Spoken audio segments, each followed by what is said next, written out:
शुरुआत अपील के साथ कि आप मास्क जरूर पहनें, क्योंकि मास्क आप पहनेंगे तो ही आपका कोरोना से बचाव है, क्योंकि कोरोना का खतरा अभी टला नहीं है। इसीलिए हमने एक मुहिम भी शुरू की है, #मास्क पहनो इंडिया, और लगातार हम आपसे अपील कर रहे हैं कि आप मास्क जरूर पहनें, क्योंकि मास्क ही कोरोना से बचाव में सबसे बड़ा हथियार है।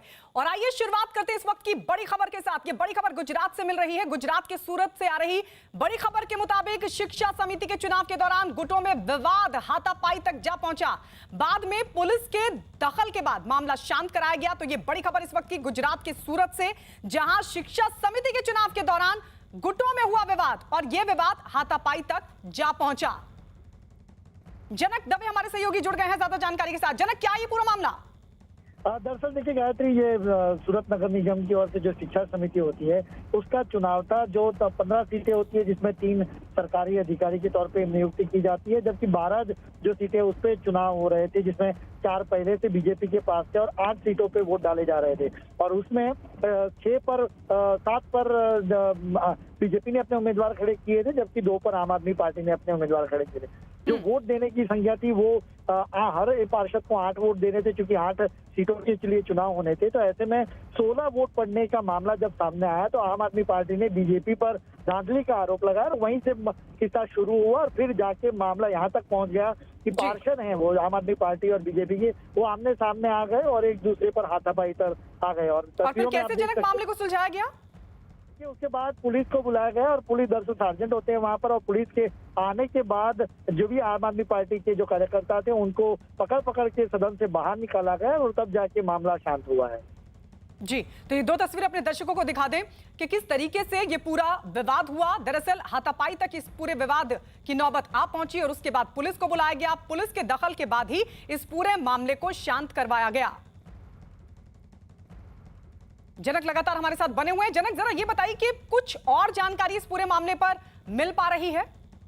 देखिए, मामला वही है कि जो 8 सीटों के जो चुनाव होने थे उसमें वोट की जो संख्या है वो हर पार्षद को 8 वोट डालने होते हैं। हर एक शिक्षा समिति की जो सीटें हैं उसके लिए 1-1 वोट डालना होता है। और जब 16 वोट की गिनती हुई तो आम आदमी पार्टी ने कहा कि एक पार्षद को अगर 8 वोट डालने थे तो 16 वोट कैसे हुए? ये धांधली हो रही है और इसी पे बहस शुरू हुई और बहस फिर उसके बाद हाथापाई तक पहुंची। आप तस्वीरों में भी देख सकते हैं, हमारे दर्शक भी देख पाएंगे कि किस तरीके से वहां पर हाथापाई हुई और हाथापाई इतनी जमकर हुई कि उसके बाद पुलिस को बुलाना पड़ा। और पुलिस ने जब दखलंदाजी की, पहले तो कार्यकर्ता आम आदमी पार्टी के बाहर निकलने के लिए तैयार नहीं थे, उसके बाद एक-एक करके सबको पकड़ के बाहर निकाला गया।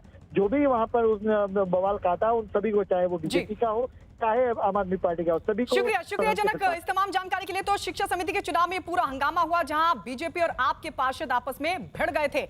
और इस बीच एक और अहम खबर आपको बता दें, जबरन धर्मांतरण मामले में बड़ी खबर मिल रही है। मामले की जांच जैसे जैसे आगे बढ़ रही है और वैसे वैसे कई चौंकाने वाले जानकारी भी सामने आ रही है। कई बड़ी जानकारी इस वक्त निकलकर सामने आ चुकी है। न्यूज़ 18 के अजीत सिंह की खबर है कि यूपी में 24 से ज्यादा एनजीओ और संगठन पर जबरन धर्मांतरण कराने का आरोप लगा है और इस पूरे मामले में छापेमारी चल रही है। आतंकी संगठन जैश-ए-मोहम्मद का नाम इस पूरे मामले से जुड़ने के बाद अब इस मामले की जांच के लिए यूपी सरकार की तरफ से एटीएस के साथ एसटीएफ को भी लगा दिया गया है, जो देश के 24 राज्यों में उमर गौतम के रैकेट की तलाश में जुटी है। इस बीच यूपी में उमर गौतम के 200 से ज्यादा करीबियों की लिस्ट और धर्मांतरण कराने के दस्तावेज भी एटीएस के हाथ लगे हैं, जिसकी जांच की जा रही है। विदेशी फंडिंग के साथ ही यूपी एटीएस इस बात की भी जानकारी जुटा रही है, इस बात की भी जांच कर रही है कि विदेशी खातों से कौन हवाला के जरिए उमर गौतम को पैसे भेज रहा था। इस मामले में आरोपियों पर एनएसए के तहत कार्रवाई की भी तैयारी हो रही है। तो एक तरफ एटीएस जांच कर रही है और दूसरी तरफ एसटीएफ को भी यह पूरा मामला सौंपा गया है। किस तरीके से धर्मांतरण के लिए विदेशों से फंडिंग हो रही थी, अब इस पूरी मामले में जांच की जा रही है। विदेशों में कहां तक इस पूरे मामले के तार फैले हैं। और इस बीच आपको बता दें कि जबरन धर्मांतरण मामले की जांच कर रही एटीएस को टेरर फंडिंग के भी सबूत हाथ लगे हैं। न्यूज़ 18 के अजीत सिंह की खबर है कि जबरन धर्म परिवर्तन कराने के लिए आतंकी संगठन से यहां पैसा भेजा जा रहा था। जांच में यह भी निकलकर सामने आया कि खासतौर पर दिव्यांग बच्चों को निशाना बनाया जाता था। बच्चों का धर्म परिवर्तन करने के बाद उनका इस्तेमाल आतंकी गतिविधियों में किया जाता था। इस बात के भी पुख्ता सबूत मिले कि सिर्फ हिंदू ही नहीं, ईसाई, जैन और सिख समुदाय से जुड़े बच्चों का भी धर्मांतरण किया गया। ये भी जानकारी मिली है। यह भी पता चला है कि आरोपी उमर गौतम देश के 24 राज्यों और केंद्र शासित प्रदेशों में धर्मांतरण करा चुका है। और इस बात के भी सबूत मिले हैं कि उमर गौतम ने अपने काम को अंजाम देने के लिए मुख्य तौर पर मुख्य तौर पर दिल्ली के बाटला हाउस में एक ऑफिस बना रखा था। तो ये लगातार आतंकी कनेक्शन को खंगालने की कोशिश हो रही है और अभी तक की जानकारी ये बता रही है कि किस तरीके से दिव्यांगों को निशाना बनाया जा रहा था। एटीएस की जांच में धर्मांतरण के तार जो हैं वो यूपी के प्रयागराज से भी जुड़ रहे हैं। आपको यह भी बता दें कि न्यूज 18 के अजीत सिंह की खबर के मुताबिक इस मामले की जांच में इलाहाबाद यूनिवर्सिटी के प्रोफेसर मोहम्मद शाहिद का भी नाम सामने आ रहा है।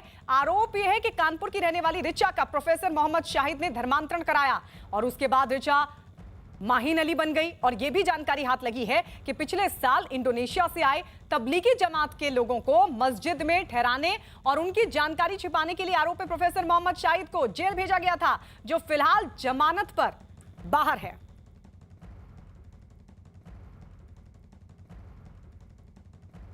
धर्मांतरण के मामले के तार यूपी के कानपुर से भी जुड़े हैं। न्यूज 18 के विवेक मिश्रा की रिपोर्ट है कि यहां एक लड़के का जबरन धन परिवर्तन कराया गया था, जो पिछले कई दिनों से गायब था, लेकिन एक दिन पहले वो अचानक घर वापस लौटा। आदित्य गुप्ता से अब्दुल कादिर बने लड़के के घर वालों का यह आरोप है कि इलाके के ही कुछ लोगों ने जबरन उसका धर्म परिवर्तन करवाया और उसकी शिकायत वो पुलिस में करेंगे। लॉकडाउन के समय से रमज़ान का समय था, उस समय जो है जब भी इसको सुबह हम खाना वाना खाने को दे रहे थे तो ये बोलता था अभी नहीं बाद में खाएंगे। इस तरीके से ये शाम को खाना खाता था। कई दिन ये चला, तब हमें समझ में आया कि लगता है ये रोज़ा का कुछ चल रहा है। थोड़े दिन के बाद में उधर से वो कॉल लोग थे जिन लोगों ने इसको बोला कि उर्दू सीखने के लिए, तो ये कॉपी में डायरी में कहीं उर्दू का लिखने का शुरू किया। तब हमको शक हुआ, तो काफ़ी इससे परेशान हो गए थे। मोहम्मद वाशिफ करके एक डेफ बच्चा था, जो कि लगभग 2012 के समय में कोई एक बच्चा डेफ बच्चा ही उसके पास ले गया था। इसके दिमाग में कुछ इस्लामिक बीज बोया गया था शायद। और उसके बाद जब हमें कहीं से पता चला कि आपका बेटा वहाँ जाता है, तो मैं जो है बहुत परेशान हुई। 2-3 बार ये गया होगा। तीसरी बार ये संडे के दिन होता था जब स्कूल ऑफ होता था। तो अब समझ लीजिए कि 2012 की बात है, तो ये रहा होगा 14-15 साल का। तो उस समय तो जो है इसको जब हम वहाँ गए हैं तो इस्लामिक क्लासेस चल रही थी, तो मेरे जाने के बाद हमने इसको काफ़ी डांटा और जो मोहम्मद वाशिफ थे उनसे भी हमने कहा कि मेरा बेटा यहाँ नहीं आना चाहिए। तो फिर उन्होंने खुद ही मना कर दिया कि आपका बेटा जो है अब यहाँ नहीं आएगा। इससे बोला तुम्हारी मम्मी टीचर है और हमको गुस्सा की, अब तुम मत आना। तो कहीं ना कहीं दिमाग में तब से चल रहा होगा, लेकिन अभी तो ये पिछले साल से ही हुआ। अच्छा,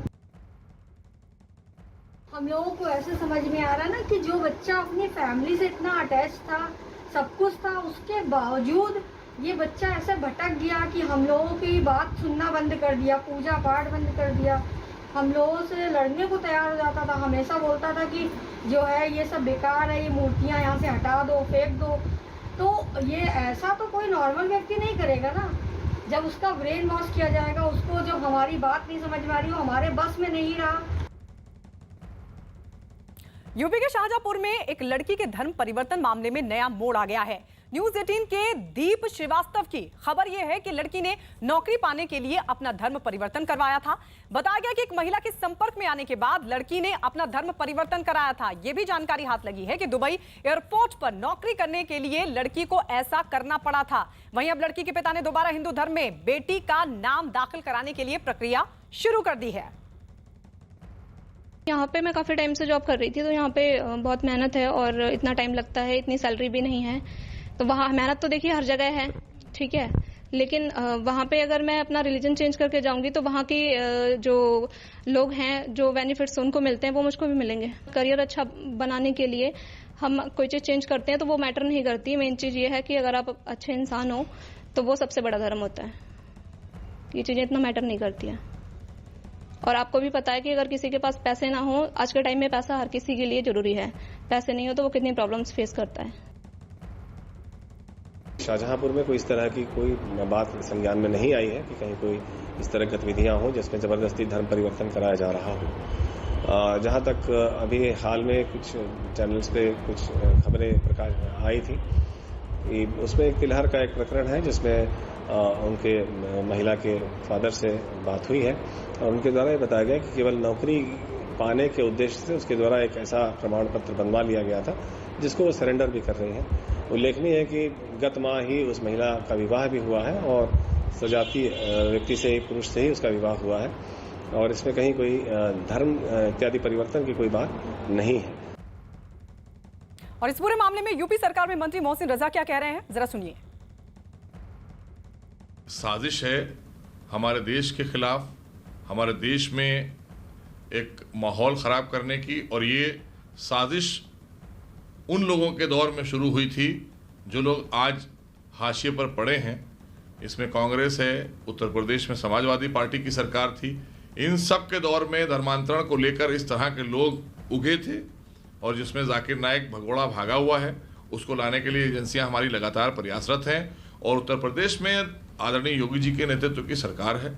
यहाँ पर साफ तौर पर हमने कह दिया कि इस तरह के कोई भी लोग बख्शे नहीं जाएंगे। और अब बात कोरोना की। देश में कोरोना के डेल्टा प्लस वेरिएंट के बढ़ते मरीजों ने सरकार की चिंता को बढ़ा दिया है और देश में अब तक करीब 50 से ज्यादा डेल्टा प्लस वेरिएंट के मरीज मिल चुके हैं। इसके अलावा महाराष्ट्र के रत्नागिरी में इस वेरिएंट से मौत ने डेल्टा प्लस के डर को और भी बढ़ा दिया है। तीसरी लहर ज्यादा खतरनाक हो सकती है। महाराष्ट्र में सबसे ज्यादा 21 मरीज डेल्टा प्लस के मिले हैं, जिसके बाद महाराष्ट्र सरकार ने एहतियात बरतते हुए राज्य के सभी 36 जिलों को लेवल 3 में डाल दिया है। यानी कि यहां पर लॉकडाउन के नियमों को पहले के मुकाबले और सख्त कर दिया गया है। आज की तारीख हम देखें जहां पूरे विश्व में इसके बहुत ही लिमिटेड नंबर ऑफ केस हैं और भारत की, जैसे कि आपको खुद भी जानकारी है, भारत के जो आज की तारीख में जो केसेस हैं वो केसेस भी बहुत ही एक सीमित संख्या में हैं। आज की तारीख में अगर मैं आपको बताऊं तो करीब करीब 50 केसेस पूरे हिंदुस्तान में 12 जिलों में पाए गए हैं और इन 50 केसेस से ये भी हमारे 3 पिछले माह में फैले हुए हैं। तो आप ये नहीं कह सकते कि किसी भी जिले में, किसी भी राज्य में ये एक हमको बढ़ता हुआ ट्रेंड दे रहे हैं। ये मैं बात आपको कहना चाहूंगा, क्योंकि हम जब तक इसको कोरिलेट नहीं कर लेंगे तब तक हम ये नहीं कहेंगे कि ये बढ़ता हुआ ट्रेंड है। महाराष्ट्र में डेल्टा प्लस के मरीजों की संख्या बढ़ने के साथ ही उद्धव सरकार भी एक्शन में आ गई है। महाराष्ट्र में 36 जिलों को अब लेवल 3 में डाल दिया गया, यानी कि जो जिले लेवल 1 और लेवल 2 में थे वो अब लेवल 3 हो गए हैं। लेवल 3 में अब लॉकडाउन के नियम को बदल दिया जाएगा, यानी कि अब लेवल 3 में आने वाले जिलों में सारी दुकानें शाम 4 बजे तक बंद हो जाएंगी। इसके साथ ही लेवल 3 के जिलों में आने वाले शॉपिंग मॉल्स भी बंद कर दिए जाएंगे। तय समय के मुताबिक सिर्फ केमिस्ट की दुकानों को ही खुले रहने की इजाजत होगी।